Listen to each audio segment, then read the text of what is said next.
Hi, I'm Dr. Anna Baranowsky here with you today, and I want to talk to you about Abraham Lincoln's Trauma Recovery Guide.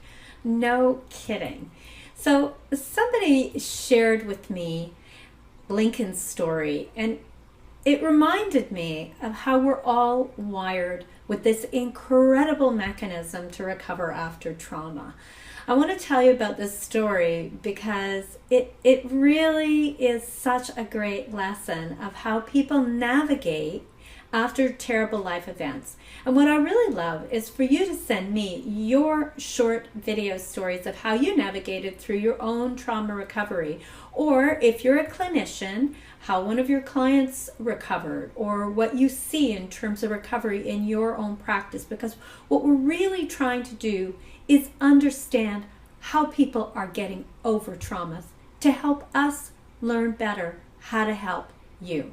So I want to share these stories broadly as examples of how we all learn to heal and grow and move forward, because we really do have the capacity to move into the people that we were meant to be. And if we're going to share a story, please add a hi Anna or Dr. Baranowsky. Please feel free to share this on any social media or network or device, so I have permission to really share these and use them to help others.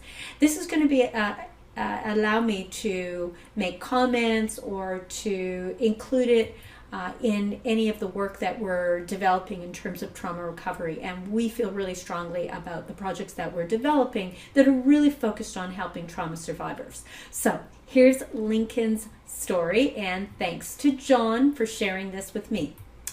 It's 1809 and Abraham Lincoln is born. In 1816, his family is forced out of their home and he needs to work to support his family. In 1828, his sister tragically dies, and in 1831, a business venture fails. By 1832, he's running for state legislature and he loses. In the same year, he loses his job, and he's trying to go to law school, and they wouldn't let him in. So the next year, he borrows money from a friend to start a business. And unfortunately, by the end of the year, he's in bankruptcy. He runs again for state legislator, and this time he wins. This year's looking better, and he gets engaged to be married. But unfortunately and sadly, his wife, his fiancée dies, and he is just devastated, as you can imagine. The next year, he has a total collapse, a total nervous breakdown, and he's in bed for 6 months. Surprisingly, in the same year, he seeks to become Speaker of State Legislature, and he's defeated. He sought to be elector a few years later, defeated again.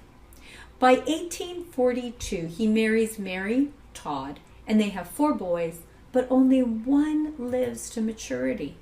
And by 1843, he runs for Congress and loses, and in 1846, he runs for Congress, and this time he wins.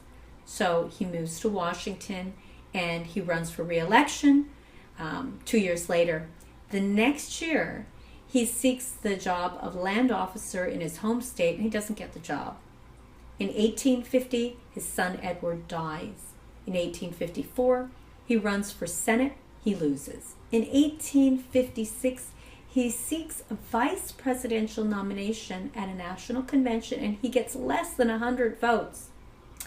In 1858, he runs for Senate again. He loses again. And so we're here to witness a lot of loss, failure, and life struggle. Sounds like he should be beaten down by life at this point and never stand up again. But in 1860, Abraham Lincoln is elected President of the United States of America. Instead of seeing defeat, we see determination, a willingness to face defeat after defeat after defeat. And if it means that one day he achieves his goal, It's amazing that he had that determination. If you're struggling to recover after trauma and facing life difficulties that don't seem like they're ever going to quit, feeling like there's no chance for you, then think again. What's Lincoln's guide to trauma recovery? Remember, push on, do the best you can, don't give up. That life has yet to show you the best. Get a new life map, plot it out.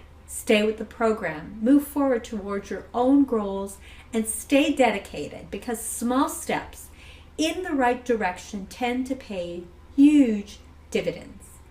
Now it's your turn. Ready to share?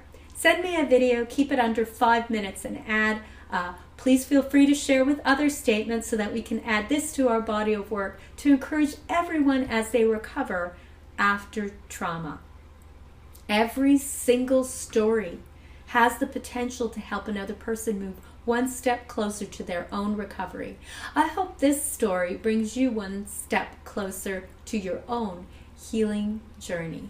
Embrace the day. I'm Dr. Anna Baranowsky with the Traumatology Institute team, wishing you a gentle day.